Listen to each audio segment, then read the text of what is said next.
ఇవాళ మనం 42% రిజర్వేషన్ల కోసం ఇంత పెద్ద ఎత్తున పోరాటాలు చేస్తున్నాం. అనేక జేఏసీలుగా ఏర్పడ్డాం.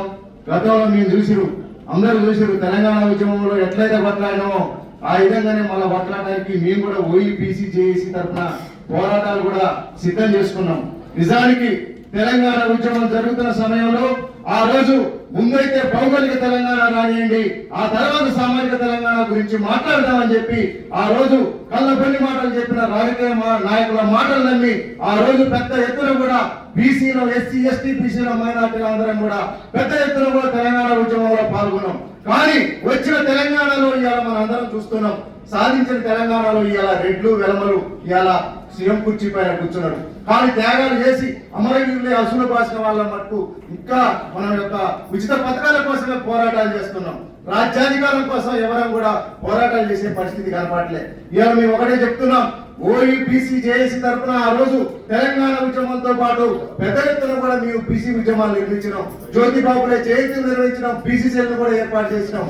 అదే పరంపరలో మళ్ళొక్కసారి ఏదైతే తెలంగాణ కోసం పోరాటం చేసినామో అదే విధంగా మళ్ళొక్కసారి కూడా మేము ఈ బీసీ రాజ్యాధికారం కోసం అన్ని యూనివర్సిటీలో బస్ యాత్ర చేయబోతున్నాం. మా విద్యార్థి నాయకులు వచ్చారు, వాళ్ళకి లింగస్వామి కావచ్చు, శ్రీశైలం యాదవ్, ప్రశాంత్, బల్లెపల్లి స్వామి గౌడ్, అదే విధంగా కాకతీయ యూనివర్సిటీ నుంచి మా చిన్నరాజు గౌడు, నాగరాజు గౌడు, మా మిత్రులందరం కూడా వచ్చినాం.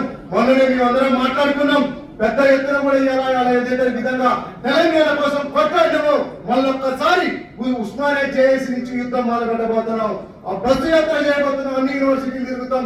బస్సు యాత్ర ముగించుకొని పెద్ద ఎత్తున కూడా ఉస్మానియా ఆర్ట్స్ కాలేజ్ ముందర లక్షల మందితోటి భారీ బహిరంగ సభ పెట్టబోతున్నాం.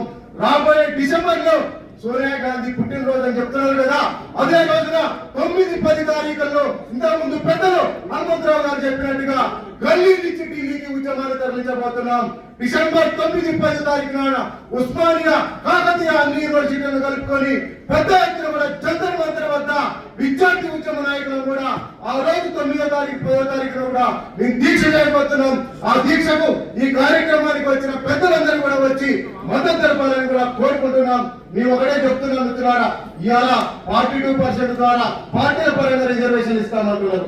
ఇది చాలా పెద్ద ప్రమాదం. ఇందాక గౌరీశంకర్ అని చెప్తున్నారు, వాళ్ళు చెప్పిన విశ్లేషణ చాలా బాగుంది. సమయం కూడా చాలా తక్కువ ఉంది కాబట్టి వాస్తవంగా ఇవాళ పార్టీ పరంగా రిజర్వేషన్ ఇస్తే నష్టపోయేది ప్రధానంగా బీసీలే.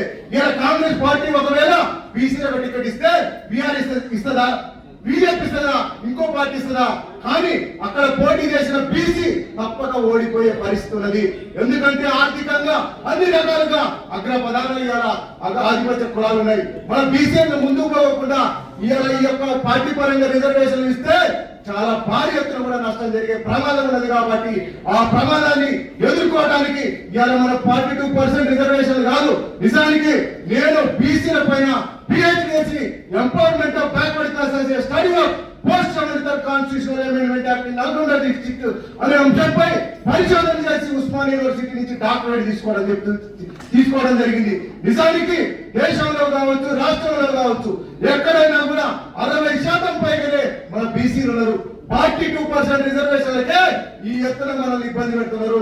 కానీ మనకు రావాల్సింది మన జనాభా ప్రకారం మేమెంతో మాకంత వాటా అంటే 60% పైగా రిజర్వేషన్ రావాలి.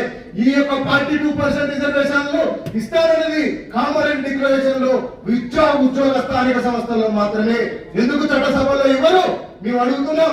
ఒక విద్యార్థి ఉద్యమ నాయకుడిగా, తెలంగాణ ఉద్యమకారులుగా మేము అడుగుతున్నాం. చట్టసభల్లో, అసెంబ్లీలో, పార్లమెంట్ లో మా వాటా ఎంతో కూడా మాకు తేల్చాల్సిన పరిస్థితి ఉన్నది. మేము ఒకటే చెప్తున్నాం, మీరు 42% కోసమే ఈ ఉద్యమం ఆగదు. ఇలా మా జనరల్ సీనియర్లు చైర్మన్ గా ఎన్నుకున్నారు మీ సంఘాలందరూ కూడా. వారికి మా ఓఈజేసీ తరఫున మేము కృతజ్ఞతలు జరుపుతున్నాం. అయినప్పటికీ మీ పోరాటం ఇలా జాగరణ సంఘాలు కలుపుకొని మీరు ఎలాంటి పోరాటాలకు సిద్ధమవుతారో కానీ మేము ఒకటే చెప్తాం, ఉస్మానియా జేఏసీ నాయకులుగా, కేఈ జేఏసీ నాయకులుగా, అన్ని యూనివర్సిటీ నాయకులుగా అయ్యా ఏ విధంగానైతే రబ్బర్ బుల్లెట్లకు, బాష్పవాయు కోలాలకు ఎదురొడ్డి అనేక వందల కేసులు పెట్టించుకున్నాం. మొన్నొక్కసారి అదే విధంగా మేము కేసులు పెట్టుకోవడానికి సిద్ధంగా ఉన్నాం, పోరాటం చేయడానికి సిద్ధంగా ఉన్నాం. మీరు మాతో నడవండి, మేము మీతో నడుస్తాం.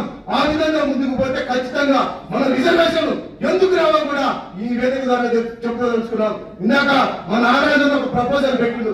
ఎంత మంచి ప్రపోజల్ అంటే ఈ రాష్ట్రంలో ప్రతి ఇంటి పైన అది మీకు ఎన్ని జయశీలంగా ఉండని, ఎన్ని కండవలంగా ఉండని, మన ప్రతి ఇంటి పైన కూడా బీసీ జెండా, బీసీ అనుకోని మన తెల్ల గుడ్డ పైన రాసి మన ఇంటి పైన జెండా ఎగరేయండి. ప్రతి ఇంటి పైన బీసీ జెండా ఎగిరితే వీళ్ళ వెన్నులో వణుకుపడుతుంది, వీళ్ళ ఎన్నుకలో వణుకుపడుతుంది. మనం చూసినాం, మనం ప్రధానమంత్రి మోడీ గారు కరోనా సమయంలో ఒక మంచి ప్రకటన చేసి అందరినీ మేల్కొల్పారు. అయాల గిన్నెలు గిలాసులు చెంబులు అన్ని తీసుకొని బయటకు వచ్చి కరోనాను తరిమేద్దామని చెప్పి అయాల పల్లెల పైన గిన్నెల పైన కొట్టి మన యొక్క విజయదుందుని మోగించుడు. మళ్ళొక్కసారి అదే విధంగా బీసీ నినాదాన్ని ముందుకు తీసుకుపోయేందుకు ఒక డేట్ డిక్లరేషన్ చేయండి అన్న. ఆ డేట్ లో మనందరం కూడా వీధుల్లోకి వద్దాం. వీధుల్లోకి వచ్చి ఎక్కడ వాళ్ళం అక్కడ పల్లెల పైన గిన్నెల పైన మన యొక్క తినే వస్తువులు మనకు నిత్యావసరమైన వాటిని కూడా తీసుకొని పల్లెల మీద మనం కొట్టి ఏ విధంగా అయితే కరోనా సరిపోద్దామని చెప్పి మోగించడం, అదే విధంగా బీసీ నినాదాన్ని కూడా అదే విధంగా మోగించే విధంగా ప్రతి ఇంటి పైన బీసీ జెండా మీద ఉండే విధంగా మీరు నిర్ణయాలు తీసుకోండి. మీరు చేసే పోరాటాలకు ఉస్మానియా చేసి కాకతీయ చేసి అన్ని యూనివర్సిటీలని కూడగడతాం, పెద్ద ఎత్తున కూడా ఉద్యమాలు చేస్తాం. మీరు ముందున్నదే, మీతో పాటు మేము నడుస్తాం, కేసులు భరిస్తాం, పోరాటాలు చేయడానికి సిద్ధంగా ఉన్నామని కూడా తెలియజేస్తూ మీరు చేసే పోరాటాలకు మేము ఎన్నటి ఉంటామని చెప్తూ జై పీసీఏ, జై పీసీఏ. మీరెంతో మీకంతా, మీరెంతో మీకంతా, మేమెంతో